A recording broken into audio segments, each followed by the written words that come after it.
ஐயோ, எதிர்பாராதது எதிர்பாருங்கள். நடந்துருக்குப்பா, உங்களை முடிச்சுட்டாங்களப்பா. ஒன்னு இப்படி ஆடு இல்ல அப்படி ஆடு.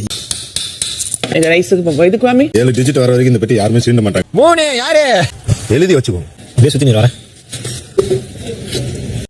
பிக் பாஸ்ல இன்னைக்கு பாத்தீங்கன்னா கிட்டத்தட்ட 5 லட்சம் வரைக்கும் போயிடுச்சு. யாருமே வந்துட்டு அந்த பணப்பொட்டியில கை வைக்கல. ஆனா அர்ச்சனா பாத்தீங்கன்னா அந்த பணப்பொட்டி கூடவே சேர்ந்து சுத்திக்கிட்டு இருக்காங்க. இதை பார்த்துட்டு இருக்க மாயாவும் பூர்ணிமாவும் அவ எடுத்துட்டு போனால்னா கண்டிப்பா வந்துட்டு இந்த சீசன்ல பெரிய ட்விஸ்ட் இருக்கும் அப்படின்ற மாதிரி பேசிக்கிட்டு இருக்காங்க. பட் அவங்க எடுக்கிற மாதிரி தெரியல, சுத்துறதுனால அது கூட சுத்தி விளையாண்டுட்டு இருக்காங்க. தினேஷ் வந்துட்டு தன்னால எவ்வளவு முடியுமோ அந்த அளவுக்கு மற்றவங்களோட மைண்டை கழுவி எடுத்துட்டு போக வைக்கிறதுக்கு பாக்குறாரு. இல்லையா, நீங்க 7 டிஜிட்ல வைங்க, நான் எடுத்துட்டு போறேன் அப்படின்ற மாதிரி சொல்லிட்டு இருக்காரு.